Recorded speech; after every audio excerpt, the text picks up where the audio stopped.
I'm joined here with Leo. Hi, how are you doing? We're on day 2 of our 30-day yoga challenge. So I don't know whether you joined us yesterday, but if not, you can always go back and do that one. We're building on the work that we did then. Yes, and if you're new to yoga, then today is a great day to start your yoga practice. We're going to go through some very simple poses, very slowly, and over the next 30 days you should become a little bit more familiar with a new yoga practice. So we are both experienced Iyengar Yoga teachers. Lin is a senior teacher and owns and runs the Maidstone Yoga Centre here, which is an accredited Iyengar Yoga centre in the southeast of England. But we are going to today do a little bit of work so that you can see some of the more advanced poses and how to get some access into them. Okay, so we're going to start with Adho Mukha Virasana, which is a kneeling position. So Leo is going to demonstrate this one. So this one, you know, you're not going to have to worry about, hopefully. Okay, so as you can see here, Leo is sitting on her heels and she's going to extend forward.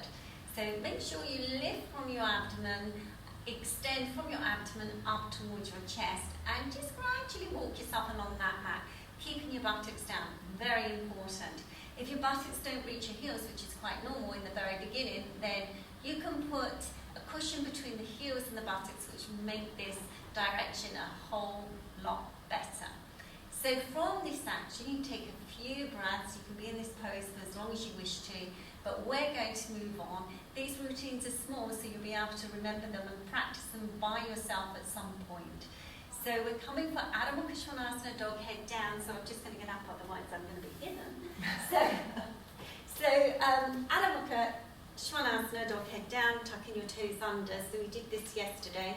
Those of you who are new to the program today, then that's absolutely fine. Just come into the shape, make sure that you're grounded in the palms, extending back your legs very strongly.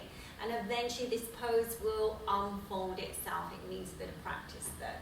So when you're in this position, you have to again remember that abdominal work. Lift the abdomen from the base and then look forward, because we're going to travel now. Bring in the legs. You can jump or you can step the feet towards your hands. And Leo's jumping, as you can see here. So she's coming into Uttanasana. Now this pose for beginners can be really challenging. Don't be upset if your hands do not reach the floor. So you can see Leo's putting her hands onto her thighs, but also you can have these blocks. If you've got access to yoga blocks, then you can put your hands onto these. These we use in the classes an awful lot for our beginners, because we find that they can get the leg work and the length of the back of the thighs quite well, having that raise there. So look forward. If you take your hands to the floor, then do so. This is just in case there's a little bit of stiffness in the body at this moment in time. I want you to take your feet together now. So Leo's going to demonstrate this. Taking the feet together, looking forward, chest open. You're going to take a breath in, bend your knees, bend your knees, bend your knees, and reach those arms up above your head. You can see here. And again, that abdominal work is really important. Draw the abdomen deeply towards the spine. Go on lengthening the tailbone. Go on opening the chest. Go on reaching up with the arms. Yes, it's a challenge. Be there, a few breaths. And now extend the arms all the way up so that you come into Urdhva Hastasana, in Tadasana. Reach those arms up. Take a few deeper inhalations at this point. Remember what New Year is all about. Out with the old, in with the new. So see that you bring in that nice deep inhalation in this action, and now placing the hands beside you. Okay, so we're going to reverse this action now.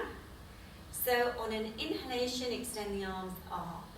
Good, open that chest. On an exhalation, just bend the knees and come into Utkatasana.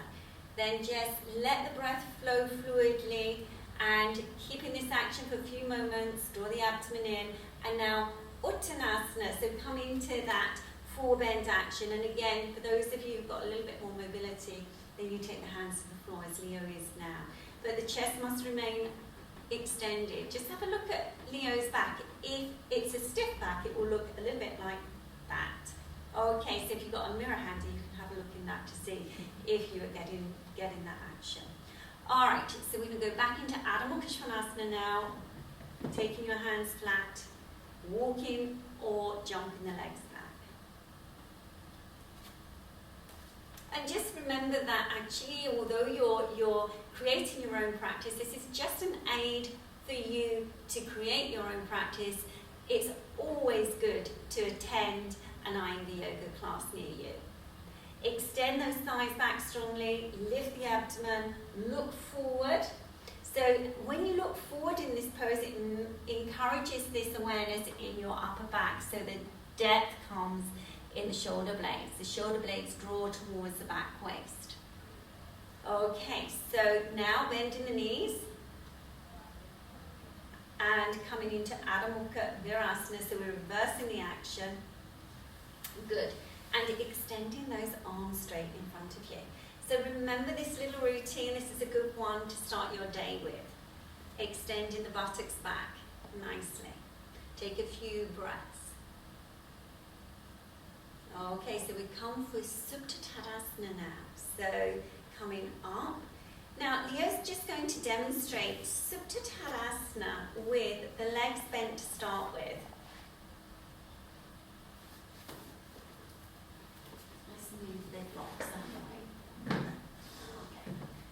Alright, so you can see here, and Leo will explain actually how important it is to connect the abdomen towards the spine in this action. Right, so if you let the abdomen pop up, you can see you create a really big arch in your back.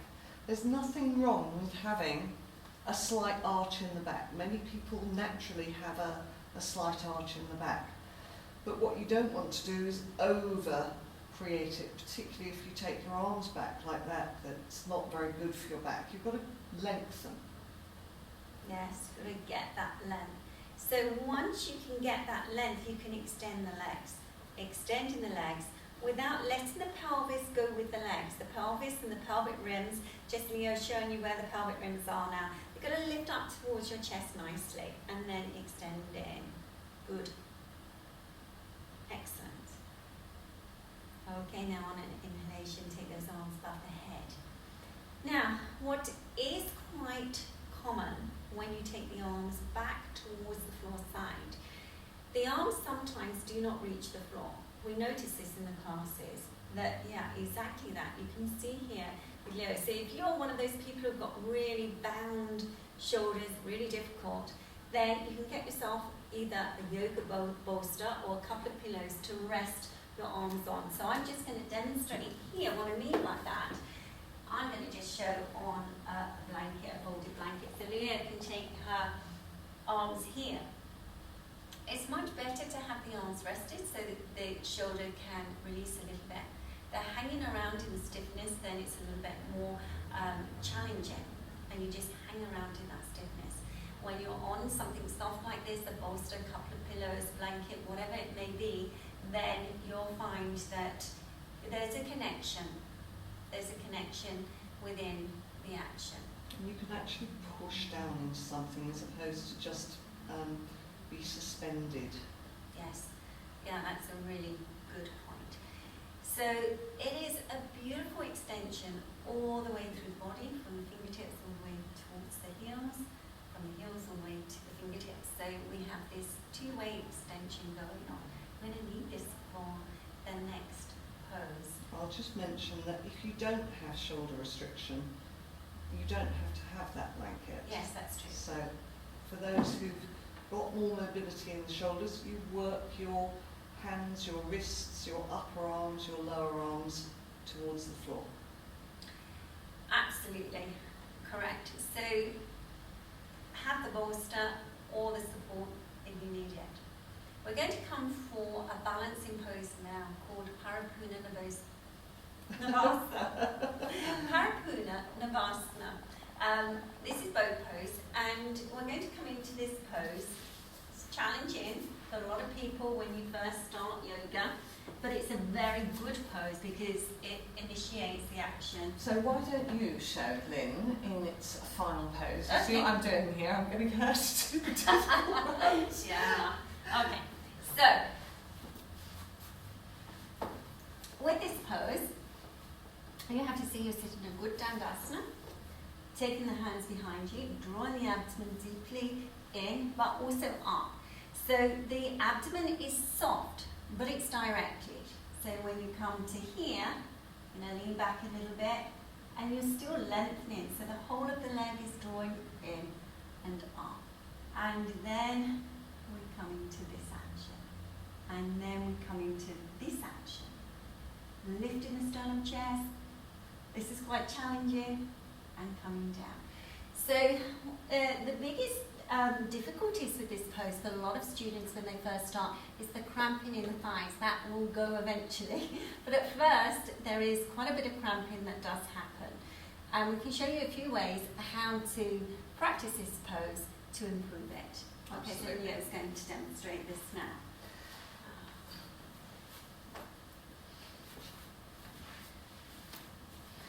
So one thing you can do is, when you're coming into it, start out with the legs bent.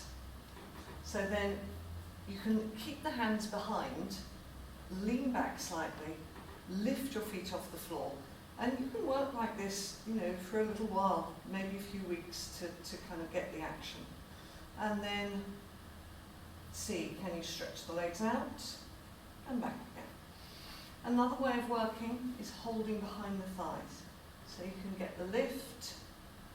Yes, very, very nice way of working. And straighten the legs out. Now you can use a belt, you can take your feet to the seat of a chair, take your feet to the wall.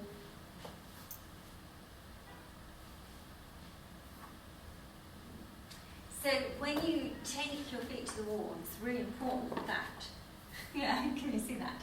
Yeah, so all of this needs to lift up, this sacral area needs to lift up so strongly, lift up through the back, lift the sternum chest. So that's a few tips on how to come into Parapunanavasana, and it really is about your center of direction and your core strength, but not core strength as in a hardness, but in a directed way. Absolutely. It's a tough pose, so it's one that you can, have a look at, try with us, and then maybe take away and practice a little bit by yourself. Okay, so that's our sequencing for today. Yes. We're running out of time, but we will continue this tomorrow, and we look forward to seeing you then. Okay, so if you would like to have a little lie down after you've done this sequence, because there's been some quite tough actions in there, then you can just recline back onto your mat, use a blanket for your head if you need to, a folded towel.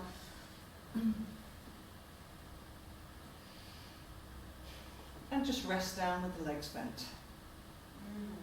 This.